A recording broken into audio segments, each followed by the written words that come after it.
You've heard of Blackstone, right?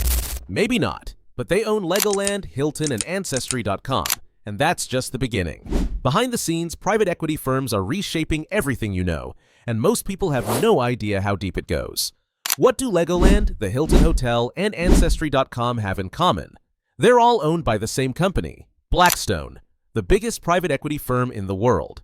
Private equity is one of the most powerful forces in finance, yet most people don't fully understand how it works.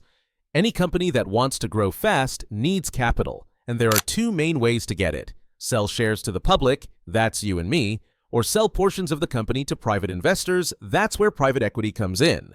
Curious how private equity quietly shapes the economy? Hit that like button and subscribe, there's a lot more happening behind the scenes than you realize. But private equity firms don't usually invest to keep companies forever.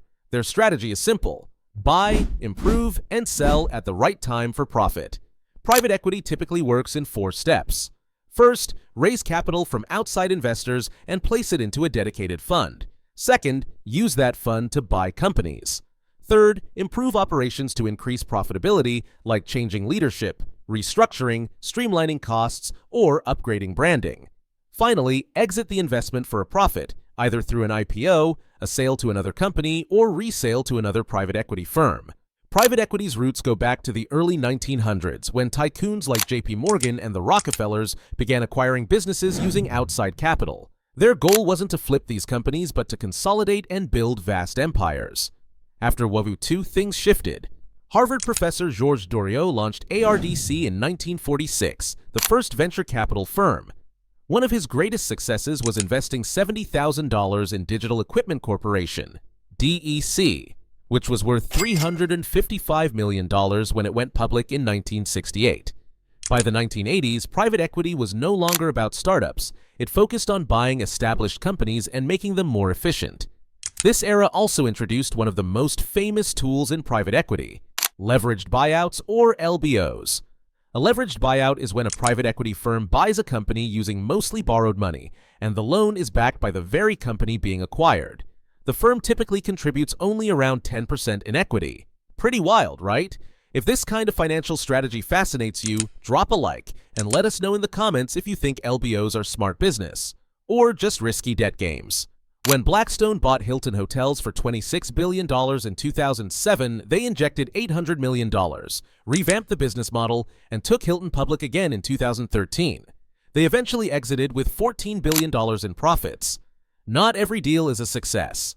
In 2005, Toys R Us was acquired in a $6.6 billion LBO, saddled with debt and lacking reinvestment. By 2017, it filed for bankruptcy, closing over 800 stores. Beyond LBOs, other private equity strategies include growth equity, where firms invest in already profitable, fast-growing companies to help them scale. For example, KKR and General Atlantic invested in ByteDance, TikTok's parent company.